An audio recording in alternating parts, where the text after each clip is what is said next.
સુરતના કાપડ માર્કેટમાં લાગેલી આગ મહદઅંશે કાબૂમાં છે। 30 કલાક બાદ આગ પર મહદઅંશે કાબૂ મેળવી લેવાયો છે। માર્કેટમાં અંદાજે 850થી વધુ દુકાનો બળીને ખાખ થઈ ગઈ છે।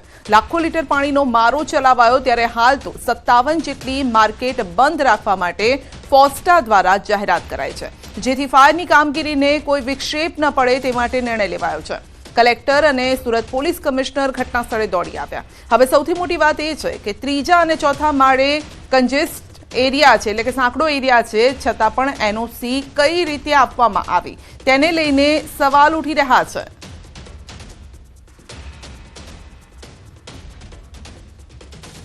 તો 30 કલાક બાદ મહદઅંશે આગ પર કાબૂ મેળવી લેવાયો છે।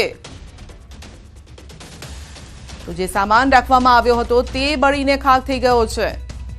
સવાલ હવે એ પણ છે કે સાંકડો એરિયા છે તો પછી એનઓસી કઈ રીતે આપવામાં આવી? આગ પર કાબૂ મેળવ્યા બાદ ફરી કેવી રીતે આગ લાગી તે પણ એક સવાલ છે। શું ફાયર વિભાગની કામગીરીમાં કોઈ બેદરકારી હતી? કારણ કે એક વખત આગ ઓલવી દેવાઈ હતી તો પછી ફરી કેવી રીતે લાગી? એરિયા પણ સાંકડો છે તો પછી એનઓસી ફાયર વિભાગે કેવી રીતે આપી, અહીંયા કોર્પોરેશને કેવી રીતે આપી, તે એક સવાલ અહીંયા ઉભા થઈ રહ્યા છે।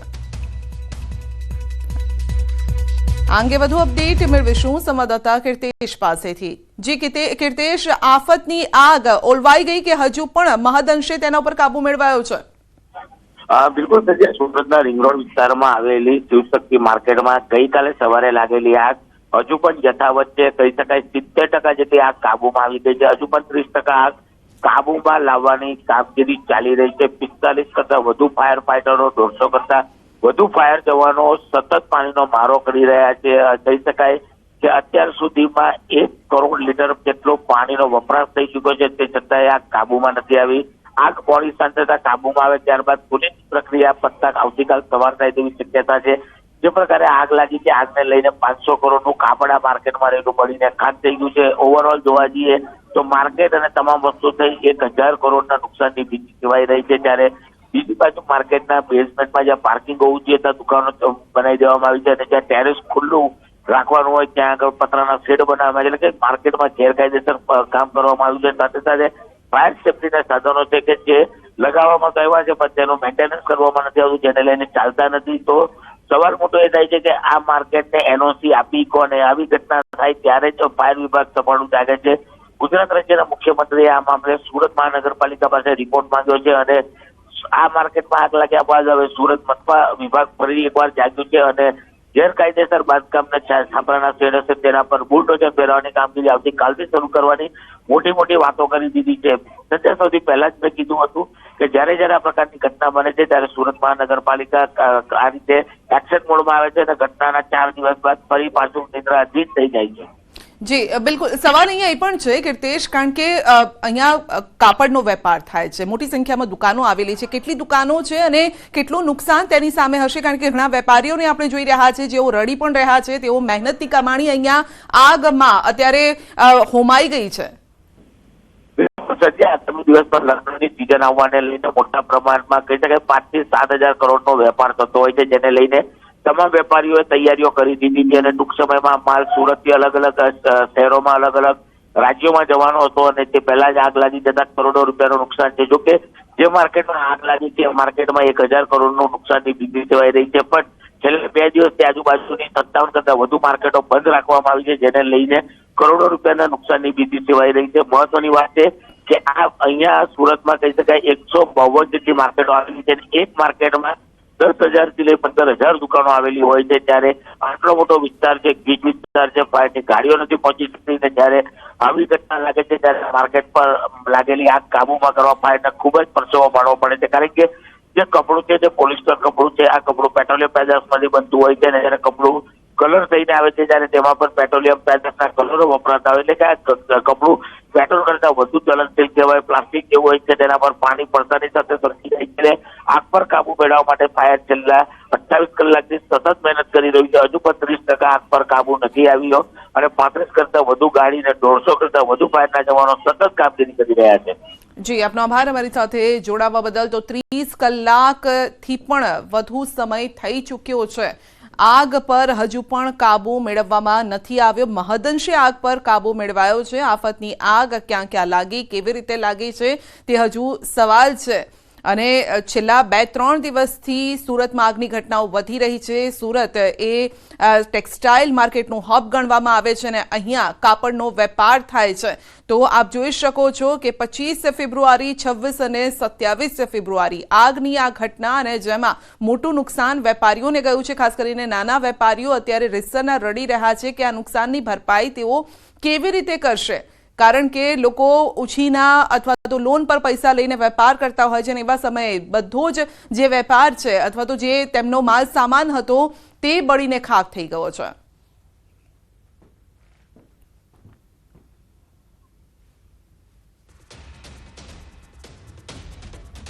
તો ગૃહ રાજ્યમંત્રી હર્ષ સંઘવીનું નિવેદન છે. સુરતમાં લાગેલી ભીષણ આગ અંગે નિવેદન આપ્યું છે. છેલ્લા 2 કલાકથી આગ થોડી કાબૂમાં આવી છે. મુખ્યમંત્રીએ પણ રિપોર્ટ માંગ્યા છે. ખાનગી કંપનીઓની પણ મદદ લેવાઈ રહી છે. ફાયરના જવાનો પણ ઘાયલ થયા છે. વેપારીઓના સહયોગ માટે સરકાર દ્વારા કામગીરી કરવામાં આવી રહી છે.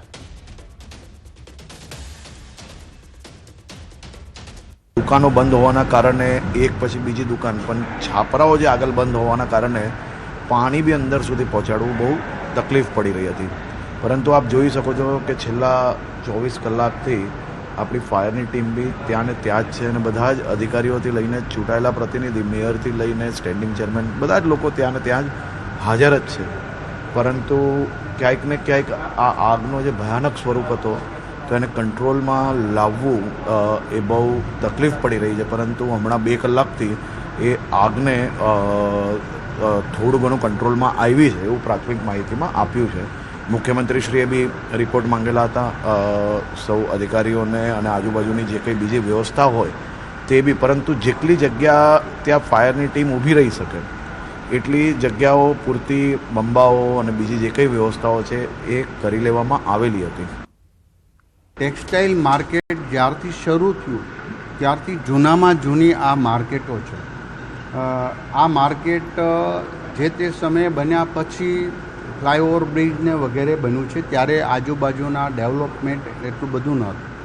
તો આજે એક બિલ્ડિંગથી બીજા બિલ્ડિંગ સુધી આગ ન પ્રસરે એના માટેનું ફાયર તંત્ર કામગીરી કરી રહ્યું છે.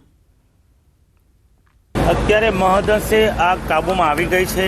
કુલિંગની પ્રક્રિયા ચારે બાજુથી બિલ્ડિંગમાં અત્યારે થઈ રહી છે.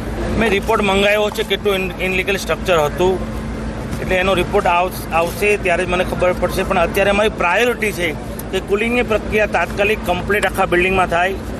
એની માટે અમારા તમામ ફાયર જવાનો પ્રયત્ન કરી રહ્યા. એક દુકાનમાં અત્યારે સિઝન છે એટલે સ્ટોક ભરેલો હતો, એના હિસાબે આગ બુઝાવવામાં ફાયરોનો જવાને થોડીક વાર લાગી. પણ ગુજરાતમાં આપણી ફાયર સિસ્ટમ બેસ્ટ છે, નંબર 1 છે. તો કાપડ માર્કેટમાં ભીષણ આગથી વેપારીઓ રડીને કહી રહ્યા છે કે કરોડપતિ હતા તે હવે રોડપતિ થઈ ગયા. એટલું જ નહીં, વેપારીઓ ત્યાં સુધી કહી રહ્યા છે કે આ નુકસાનીનો અંદાજ પણ લગાવી શકાય તેવું નથી, કારણ કે નુકસાન જ એટલું બધું છે. લગ્નની સિઝન હોવાથી મોટા પાયે દુકાનમાં સામાન તૈયાર ભરેલો પડ્યો હતો. ઓછામાં ઓછો જોઈએ તો નાનામાં નાની દુકાનમાં પણ 20 લાખથી વધુનો સામાન હતો તેવું વેપારીઓનું કહેવું છે.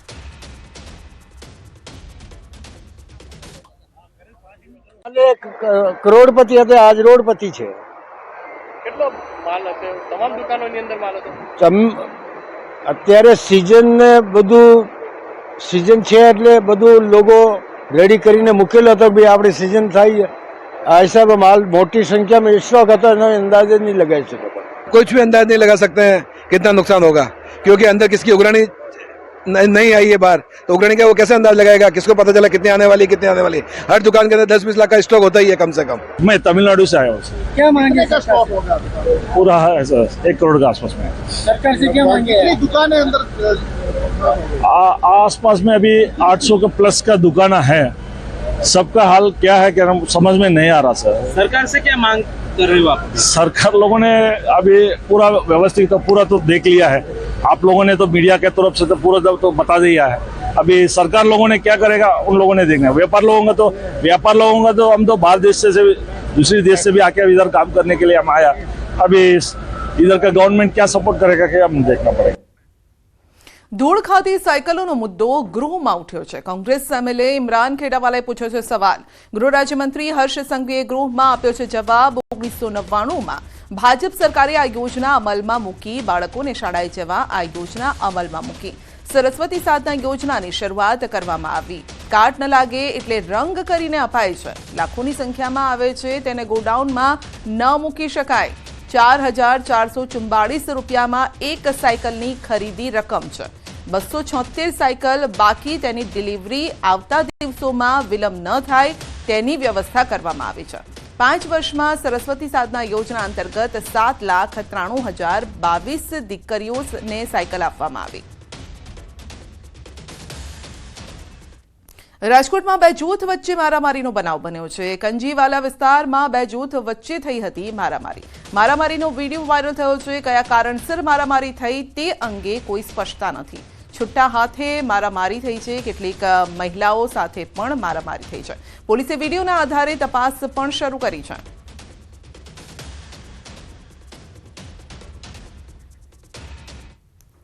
તો રાજકોટમાં સીસીટીવી કાંડ બાદ પાયલ હોસ્પિટલનો જવાબ. આરોગ્ય વિભાગને લેખિતમાં આપ્યો છે જવાબ. લેબર રૂમમાં લગાવેલા સીસીટીવી અંગે જવાબ આપ્યો છે. લેબર રૂમમાં કિંમતી સામાન હોવાથી સીસીટીવી લગાવ્યા.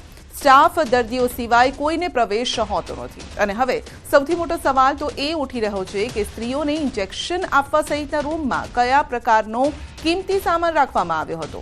શું સેફટીના નામે પાયલ મેટર્નિટી હોસ્પિટલ દ્વારા પોતાનો બચાવ કરવામાં આવી રહ્યો છે? આવા સવાલો પણ ઉભા થઈ રહ્યા છે.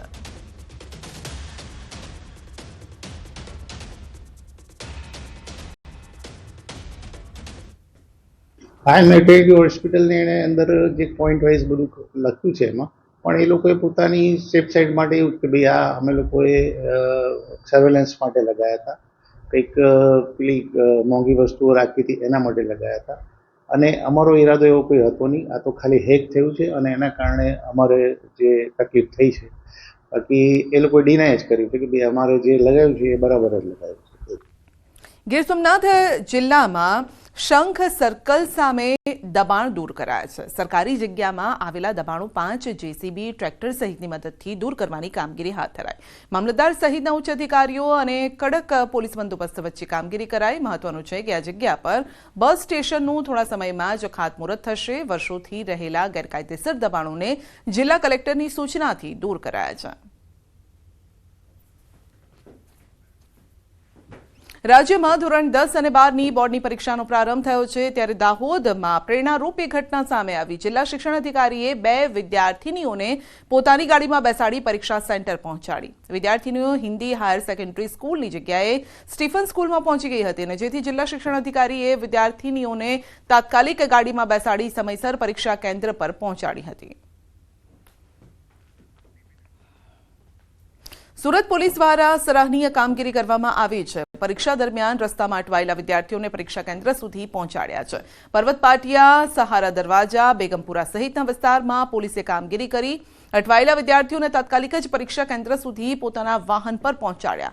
સુરત શહેર પોલીસ કમિશનર દ્વારા હેલ્પલાઇન નંબર પણ શરૂ કરવામાં આવ્યો છે.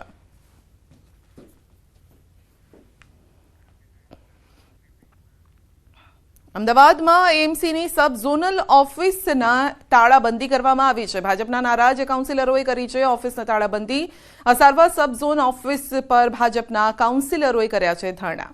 અધિકારીઓ યોગ્ય જવાબ નહીં આપતા હોવાના આક્ષેપ થઈ રહ્યા છે, અને તે સાથે જ તેઓ ધરણા પર બેઠા.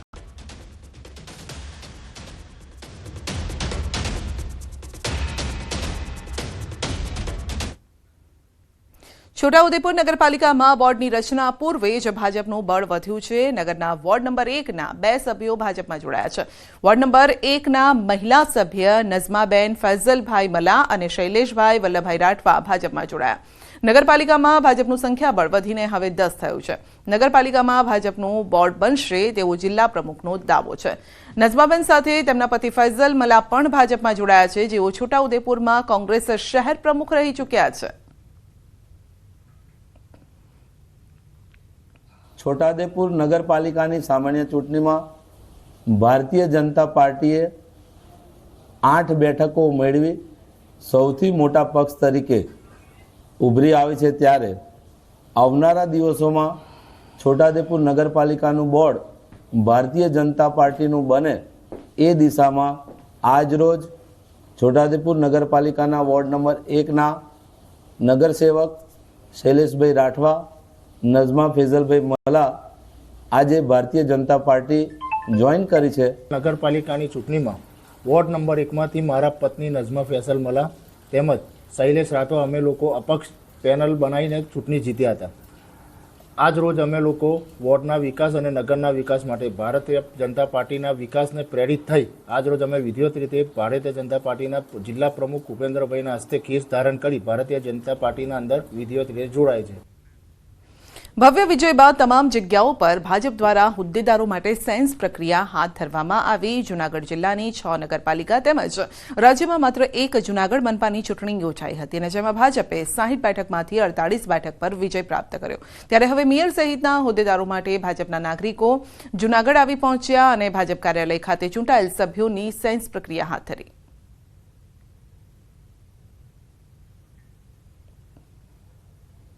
જુનાગઢ મહાનગરપાલિકામાં આજે જે ચૂંટાયેલા સભ્યશ્રીઓને સાંભળી અને તેમનામાંથી જ અમે ચયન કરી અને એના સિવાય પણ જે જિલ્લાના મહાનગરના પદાધિકારીશ્રીઓ છે એમની સાથે પણ એમનો પણ સેન્સ લઈ એમને પણ સાંભળીશું અને ત્યારબાદ સાંજે સંકલન સમિતિ જે જિલ્લાની હશે તે મળશે અને એમાં અમે 1, 2, 3 એ રીતે મેયરશ્રી, ડેપ્યુટી મેયરશ્રી, કારોબારી સમિતિના અધ્યક્ષશ્રી, દંડકશ્રી અને પક્ષના નેતા આ પ્રકારના 5 પદ માટેના નામો નક્કી કરીશું.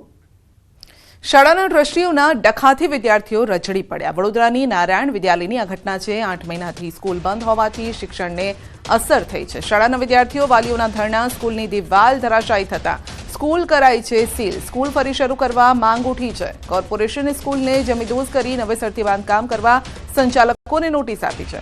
સ્કૂલ સંચાલકોએ વાલીઓને અંધારામાં રાખી નવા એડમિશન લઈ લીધા. સ્કૂલમાં ભણતા વિદ્યાર્થીઓને અન્ય સ્કૂલમાં બેસાડી ભણાવવામાં આવી રહ્યા છે. બીજી તરફ વાલી અને શિક્ષકો સ્કૂલ સંચાલક દક્ષેશ શાહના ઘરે જઈ ઘેરાવ કર્યો. સ્કૂલ ફરી શરૂ કરવા માટે માંગ કરી છે અને હવે સૌથી મોટી વાત એ છે કે વર્ષ 2018થી સ્કૂલ જર્જરિત હોવાનો ટ્રસ્ટીઓને પત્ર લખ્યો હતો. જર્જરિત સ્કૂલ હોવા છતાં ટ્રસ્ટીઓએ વિદ્યાર્થીઓને ભણાવ્યા તેવો આરોપ છે. તો હાલ ટ્રસ્ટી અને સંચાલકના ડખાના કારણે વિદ્યાર્થીઓના ભણતર પર ભારે અસર પડી રહી છે. જેના જવાબદાર કોણ એ સવાલ થઈ રહ્યા છે. ટ્રસ્ટીઓનો મામલો 9/9/18થી આ બિલ્ડિંગ સ્કૂલ લાયક ચાલે એવું નથી. સ્કૂલમાં બેસવા માટે બાળકોને બેસવા લાયક નથી. એની રજૂઆત 9/9/18થી હું કરું છું અને એના માટે ઓછામાં ઓછા લેટરો બી લખ્યા છે અને એમને ના પાડી છે. આ બિલ્ડિંગમાં રિક્વેસ્ટ કરી છે, 2 હાથ જોડ્યા છે કે આ બિલ્ડિંગમાં બાળકોને ના બેસાડશો, છતાં પણ એ લોકોએ બાળકોને બેસાડ્યા અને છેલ્લા પરિણામ 16 જુલાઈ 2024ના રોજ દિવાલ ધરાશયી થઈ ગઈ. અમારી આ વાત 6 મહિનાથી ચાલી રહી છે. RC Patel sir, Ni Patel sir પહેલા અમને છૂટા કરવા માટે એમની પાસે પૈસા ન હતા, તે ના માન્યા, પણ હવે એમની પાસે પૈસા છે તો આ સરને બોલાવે છે. આ સર આવતા નથી, ફોન પર વાત કરતા નથી, તો વાત કેવી રીતે થશે? આ સરની સાથે રિપલ સરને પણ અમે છૂટા કરવાનું એમને કહ્યું હતું, તો એ પણ અમારા આરસી દાદાને લોકો માને છે, તો છતાં આ સર કેમ નહીં આવતી? ફોન પર વાત કરે છે, તમે મને મેન્ટલી ટોર્ચર કરો છો, બસ એટલું કહીને ફોન કટ કરી નાખે છે. એમણે જે પ્રમાણે કહ્યું ને કે આ સ્કૂલમાં ભયજનક છે એટલે હું વિરોધ કરું છું, તો અમારી માંગણી જમીન દોષ કરીને નવી શાળા બનાવવાની છે, બરાબર? અને એ તો શાળા બનાવવા એગ્રી જ નથી, એ તો છૂટા થવામાં જ એગ્રી છે. અને એમનો જે ભાવ છે અત્યારે હાલ અમારા ટ્રસ્ટીઓ એ પ્રમાણે એમને અને રિપલભાઈને છૂટા કરવા માટે તૈયાર છે. પણ હવે મીટિંગ કોને આપવાની? એમને આપવાની છે અને અમારા ટ્રસ્ટીઓને લેવાની છે. એમાં અમારે કોઈ લેવા દેવા ના હોય. વડોદરા શહેરના બાગોડિયા રોડ વિસ્તારમાં આવેલી જે નારાયણ વિદ્યાલય છે તેમાં ક્લાસરૂમની દિવાલ ધરાશયી થઈ હતી. ત્યાંથી લાંબા સમયથી આજે સ્કૂલ જે છે તે બંધ કરી દેવામાં આવી છે. ત્યારે જે બાળકો જે છે તેમનું ભવિષ્ય જે છે તે જોખમમાં મુકાયું છે અને બાળકો સાથે સાથે વાલીઓ પણ ખૂબ જ ચિંતિત છે. ત્યારે જોઈ શકાય છે કે એક તરફ ધોરણ 10 અને 12ના વિદ્યાર્થીઓ બોર્ડની પરીક્ષા આપી રહ્યા છે, ત્યારે બીજી તરફ જે બીજા વિદ્યાર્થીઓ છે તેઓ ધરણા કરી રહ્યા છે અને અમારી શાળા શરૂ કરવાની માંગણી જે છે તે કરી રહ્યા છે અને હાથમાં બેનર પોસ્ટર સાથે આ તમામ બાળકો જે છે તે શાળા શરૂ કરવા માટે જે રજૂઆત જે છે તે કરી રહ્યા છે. બાળકો સાથે વાતચીત કરીશું, જાણવાનો પ્રયત્ન કરીશું. બેટા, શું કહેશો? સ્કૂલ યુનિફોર્મમાં સ્કૂલની બહાર અત્યારે તમે સ્કૂલ શરૂ કરવા માટે માંગ કરી રહ્યા છો. કેટલા સમયથી સ્કૂલ બંધ છે? આ શાળા આજે અમે ચાલુ કરીને નિર્ણય એનો લઈને જ આજે અમે ઘરે પાછા જવાના છે. ટ્રસ્ટીઓ અમને એવું વિશ્વાસ દેવડાવે છે કે અમે ખોલી દઈશું પણ એ પોતે અંદર એમનો ઝઘડો છે તે સુલઝાવતા નથી ને અમારી સાથે અમારો અન્યાય કરી રહ્યા છે લોકો. બિલકુલ, તો ટ્રસ્ટીઓ જે છે તેમની અંદરની લડાઈ છે, એના કારણે બાળકો અને વાલીઓ પીસાઈ રહ્યા છે. તમે શું કહેશો? આ ભણવાની ઉંમર છે, વિચાર્યું હતું કે ભણવાના સમયે અત્યારે ધરણા કરવા પડશે પોતાની સ્કૂલની બહાર? ના, નતો વિચાર્યું. એવું અંદર ઝઘડા કરે છે, કશું જવાબ આપતા નથી. વાલી મીટિંગ દર મહિને મીટિંગ થાય છે તો બી કઈ જવાબ આપતા નથી. એવું છે કે જે ટ્રસ્ટીઓ છે એમને અંદર પ્રોબ્લેમ ચાલે છે અને એમાં ખબર નહીં દક્ષેશભાઈને વિશેષ શું પ્રોબ્લેમ છે. એ શાળા ચાલુ કરવા દેવા માંગતા નહીં. કદાચ એવો એમનો અંગત સ્વાર્થ હોઈ શકે કે ઇન્ટરનેશનલ સ્કૂલ એમના છોકરાની છે જ્યાં વિદ્યાર્થીઓ 2000 મૂક્યા છે, તો એમનો સ્વાર્થ એવો હોય કે આ સ્કૂલ બને ના તો એ સીધા એના છોકરાને 2000 વિદ્યાર્થીઓ મળી જાય. ટ્રસ્ટીઓ કોઈ જવાબ જ નથી આપતા. બેન, તમે શું કહેશો? કોઈ જવાબ જ નથી આપતા રજૂઆત? બહુ જ મુશ્કેલી છે. 2 છોકરાને લઈને જવાના કે રીતે? સવાર બપોર પાડી ચાલતી હોય તો અમારે બહુ મુશ્કેલ છે. આ શાળા ચાલુ કરે તો સારું છે. ચિંતા થાય બાળકના ભવિષ્ય? ને સર, ચિંતા તો છે જ. બિલકુલથી વિદ્યાર્થીઓ સાથે વાત કરી, વાલીઓ સાથે પણ વાત કરી. તેઓ કહી રહ્યા છે કે 6-8 મહિના જેટલો સમય થઈ ગયો છે અને જે ઘટના બની હતી, દિવાલ ધરાશયી થઈ ગઈ હતી ક્લાસરૂમની, ત્યારબાદથી આ શાળાને તાળા લાગી ગયા છે. વિદ્યાર્થીઓ પોતાના ભવિષ્યને લઈને ચિંતિત તો છે જ, પરંતુ વાલીઓ કહી રહ્યા છે કે ટ્રસ્ટીઓના અંદરના ડખાને કારણે આજે જે સેંકડો વિદ્યાર્થીઓ જે છે તેમનું ભવિષ્ય જોખમમાં મુકાયું છે. એના કારણે વિદ્યાર્થીઓ અને વાલીઓ અને શિક્ષકો તમામ લોકો જે છે તે શાળા સંકુલમાં જ ધરણા કરી રહ્યા છે. હાર્દિક દીક્ષિત, ન્યૂઝ 18 ગુજરાતી, વડોદરા. સમય પહેલા જ ઉનાળાની આકરી ગરમીની શરૂઆત થઈ ગઈ છે અને ત્યારે જામનગરના જોડિયા પંથકના ખેડૂતોએ ઉનાળુ તલની વાવણી પણ શરૂ કરી દીધી. તલની વાવણીને લઈને ખેડૂતોએ જણાવ્યું છે કે વહેલી વાવણીનું કારણ છે કે ચોમાસાનો પાક લઈ શકાય તે માટે આગોતરું આ વાવેતર છે અને ટ્રેક્ટર દ્વારા જમીન ખેડી કાળા તલનું વાવેતર શરૂ કરાયું છે. તો ખેડૂતો સમયનો સદુપયોગ પણ કરી રહ્યા છે. અત્યારે ઉનાળાની શરૂઆત થઈ ગઈ છે એવું લાગે છે અને તાપ પડવા માંડ્યો છે અને શિયાળાની ઋતુ હવે જાય એવી તૈયારી થઈ રહી છે. એટલા માટે ઉનાળુ તલનું વાવેતર ચાલુ કરી દીધેલ છે. ઉનાળુ તલનું વાવેતર 10 વીઘાનું છે. વરસાદ આવ્યા પહેલાં આપણો પાક પાકી જાય અને હાથમાં આવે અને વચગાળામાં વરસાદ આવ્યો પહેલાં એની ખેતી તૈયાર થઈ જાય. ઉનાળા પહેલાં તડકા પડવાની શરૂઆત થઈ ગઈ છે ત્યારે જ જામનગર જિલ્લાના જોડિયા પંથકમાં આવેલા ગ્રામ્ય વિસ્તારોમાં હવે ખેડૂતો તલનું વાવેતર કરતા થઈ ગયા છે. જે પ્રકારના દ્રશ્ય આપ જોઈ રહ્યા છો, હાલ આગોતરું આયોજન કરી અને ખેડૂતો પોતાના ખેતરની અંદર તલનું વાવેતર કરી રહ્યા છે. ઉનાળુ સિઝન છે તે શરૂ થાય તે પહેલાં જ ચોમાસું આવે તે પહેલાં આ પાકની લણણી થઈ જાય તે પ્રકારનું આયોજન કરી હવે ખેડૂતો આગમચેતીથી અહીં વાવેતર કરી રહ્યા છે. જામનગર જિલ્લાની વાત કરવામાં આવે તો હવે તડકા છે તે ધીમે ધીમે તપી રહ્યા છે ત્યારે ખેડૂતો પણ આ તડકાના તાપમાં આકરી મહેનત નહીં પરંતુ સ્માર્ટ મહેનત કરી અને વહેલું વાવેતર કરી અને માલામાલ બનવા માટે વાવણી છે તે કરી રહ્યા છે. કિંજલ કારસરિયા, ન્યૂઝ 18 ગુજરાતી, જામનગર. મહેસાણામાં પુસ્તક પર્યાવરણની પ્રેરણા 2નું વિમોચન કરવામાં આવ્યું. ગુજરાત સરકારના આરોગ્ય મંત્રી ઋષિકેશ પટેલના હસ્તે વિજાપુર નજીક આવેલા ઋષિ વન પાર્ક ખાતે નવીન પુસ્તકનું વિમોચન કરાયું. નવીન પુસ્તકના વિમોચન પ્રસંગે પર્યાવરણની સાથે સામાજિક ઉત્થાન અને લોક જાગૃતિ માટે કામ કરતા ગ્રીન એમ્બેસેડર જીતુભાઈ પટેલે સફાઈ કામદારોના પગ ધોઈને સન્માન કર્યું.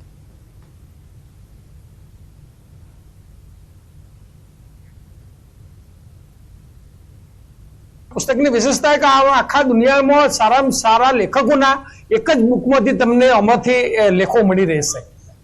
કે હું મારું કામ કરું તો મારા પૂરતા જ આવે પણ મેં અમે બધા જ લેખકોને ન્યાય આપવા પ્રયત્ન કર્યો છે અને સમાજને અત્યારે જે ગ્લોબલ વોર્મિંગની જે અસરથી સમાજ જે ડિસ્ટર્બ થઈ રહ્યો છે તો ઓછા ખર્ચે અને સારા લેખો એક જ પુસ્તકમાં મળી રહે એવો મારો પ્રયાસ છે. બોર્ડની પરીક્ષાને લઈ હવે એસટી નિગમ પણ તૈયાર છે. એસટી વિભાગ દ્વારા શરૂ કરાઈ છે વધારાની ટ્રીપ. રેગ્યુલર સર્વિસ ઉપરાંત 250 જેટલી ટ્રીપ વધારાઈ છે. એસટી નિગમના દરેક વિભાગો ખાતે કંટ્રોલ રૂમ શરૂ કરાયો. 10 અને 12ની બોર્ડની પરીક્ષાઓ શરૂ થઈ રહેલ છે, જે બાબતે એસટી નિગમ દ્વારા પરીક્ષાર્થીઓના સમય અને એમની સુવિધા માટે નિગમ દ્વારા 250 જેટલી બસોનું એક્સ્ટ્રા સંચાલન કરવાનું આયોજન કરેલ છે, જેમાં જે તે શાળા અને જે તે વિદ્યાર્થીઓના ગ્રુપ મારફતે જે રજૂઆતો મળેલી છે એ મુજબ 85 જેટલી એક્સ્ટ્રા બસોની રજૂઆતો મળેલ છે, જે